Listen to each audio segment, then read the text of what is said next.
these demonic spirits came to men. They took on female forms. Incubi came to women.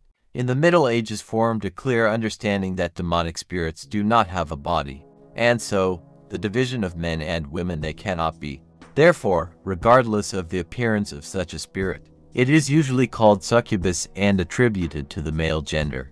And all for the reason that the devil is a man and all demonic spirits of his manifestations. Accordingly, any succubus coming in the night, the devil in female form. True were developed theories that the demonic entities are only servants of the devil. But in any case, no body they cannot have. In the Hammer of Witches, both incubi and succubi are described as a single entity. Allegedly, demonic spirits are able to reincarnate into both women and men. In the Middle Ages, new ideas about the appearance of succubi were formed. They looked like women. They were ugly and resembled witches.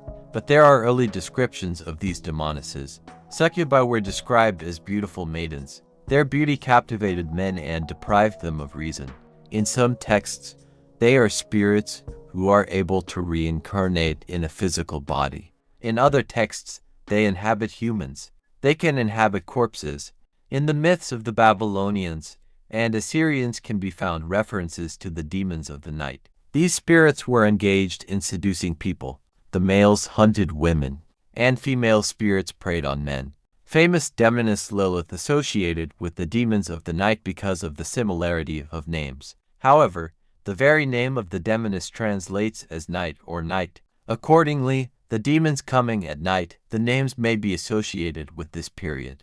Despite the fact that the Church actively fought against demonic spirits, some of its representatives with pleasure entered into a relationship with these spirits. Legend has it that Pope Sylvester the Second was in a close relationship with a succubus for many years. A girl named Meridiana was the Pope's secret lover.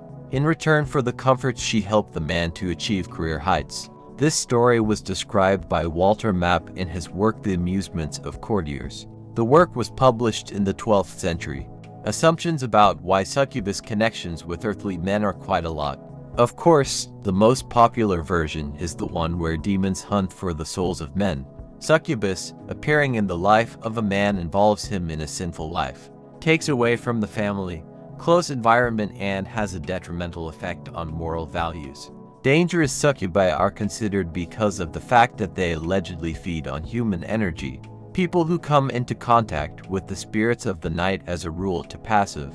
They do not have the strength to live and show themselves. Such people lose interest in everything. They no longer have goals and desires. But as we see in the case of the Pope, everything was the opposite. If of course he spent time with a succubus, in fact. According to church officials, demons cannot have souls. Based on this, there was an assumption that the spirits of the night come into contact with people, so that their children have souls. But can demons have children? Church and demonologists in most cases do not allow the idea that incubus can have children. Accordingly, and succubi are not able to bear a child. After all, they all allegedly do not have flesh. If one believes in the stories about succubi taking possession of the dead, then, of course, one can conclude that a dead body cannot bear and give birth. But what about the ideas that succubi can possess living people? Stories about exorcising demons were very popular in the Middle Ages. Despite the dangers posed by demons of the night, they certainly had many admirers. During the Middle Ages, there was a peak in invasions of such demons. People told of their liaisons with those who came in the night. Both men and women described various humanoid entities that visited them during the dark hours of the night. Not all victims of succubi and incubi wished to sever these ties. Often, the demons of the night shifted the blame for marital infidelity. After all, it was impossible to resist these spirits.